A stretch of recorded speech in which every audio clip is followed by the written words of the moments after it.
Hi, I'm Ben Bell. I'm the executive producer of The Sims 3, and we're here to show you the game today. We're going to load up the game, we're going to play a little bit, and talk about some of the cool new features, so check it out.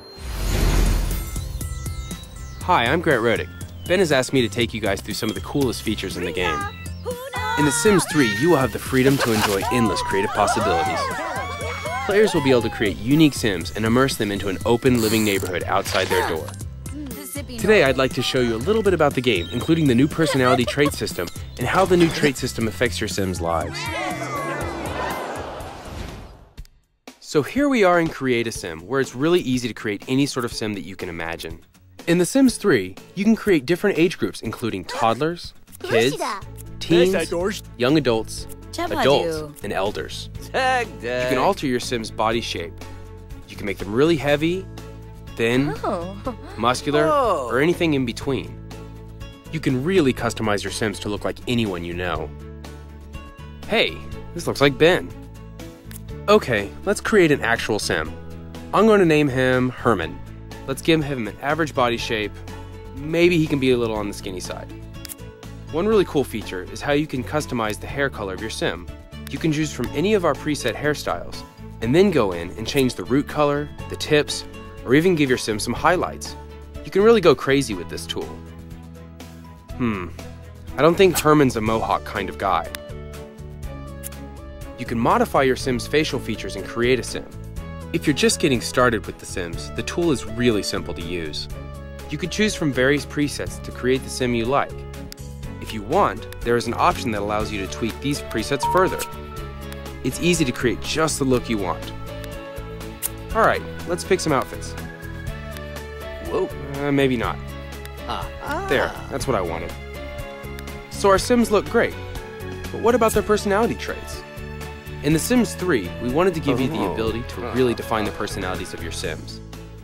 In this menu, you could see that we've come up with dozens and dozens of traits that can be combined to create over 1 million truly unique Sims. Each Sim is defined by up to 5 traits.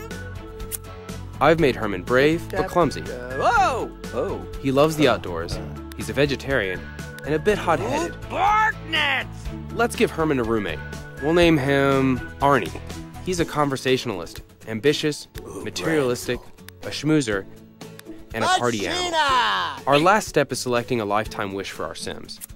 Arnie wants to rule the free world. Later we'll see how these lifetime wishes will present challenges for both short-term and long-term gameplay. Now we're ready to place them in our neighborhood, Sunset Valley. Let's check out this new neighborhood and find a home for Herman and Arnie. Map tags mark points of interest such as workplaces, places to go hang out, and homes of friends and family. More map tags will fill in as your Sims meet their neighbors and discover new places to visit.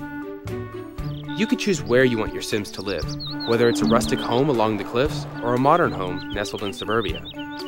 Remember, you could build a new home on an empty lot, take control of an existing family that we've created, or move into one of the many cool houses in Sunset Valley.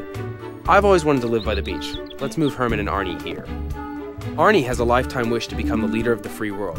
Because of that wish, a new goal for Arnie has just appeared. He wants to throw a campaign fundraising party. This will be a good time to connect with his new neighbors and do a little bit of networking, which could definitely help him in his political career. You could choose to ignore any wish or promise it to your Sim. Along with their lifetime wish, these wishes are influenced by your Sim's personality traits, their career, their skills, or what's going on in their environment. If you fulfill a promised wish, they gain lifetime happiness points that you could spend on lifetime rewards that help you out in the game. You could eventually buy rewards like the steel bladder so that your Sim never has to use the bathroom again. There are many other rewards to choose from as well. These wishes and rewards are an all-new goal system that gives you more control over your Sim's destiny. The party really seems to be jumping. Let's check on Arnie. He raised major simoleons for his political campaign by keeping his guests entertained. As for the hot-headed Herman, all this political chatter has really put him in a bad mood. And worse, a wealthy widow's been hitting on him all night. In The Sims 3, your Sims can now take care of their own basic needs, allowing you more time to focus on achieving bigger things in life, or to just goof around. Arnie's chasing his political dream, and now he's headed to work at City Hall. Herman is going to ride his bike into town. He's still a little miffed about his roommate's political opinions. Turns out there's a protest outside City Hall. Herman decides to join in. His hot-headed trait is really showing its full force. It looks like there's about to be a brawl on the steps of City Hall. Nice. With The Sims 3, you really have the freedom to make any sim you can imagine and take them anywhere. You can explore the ever-changing neighborhood and take your sim to meet their neighbors, visit friends in the park, and do a whole lot more. Your sims can head out to the art gallery, the graveyard, the gym, and other interesting destinations in town. You might be surprised by what you find and who they meet. You never know what to expect, because what happens on one side of town might affect what's happening on the other side of town. There are endless possibilities for creativity, humor, and of course, mischief. So check out The Sims 3, in stores February 2009.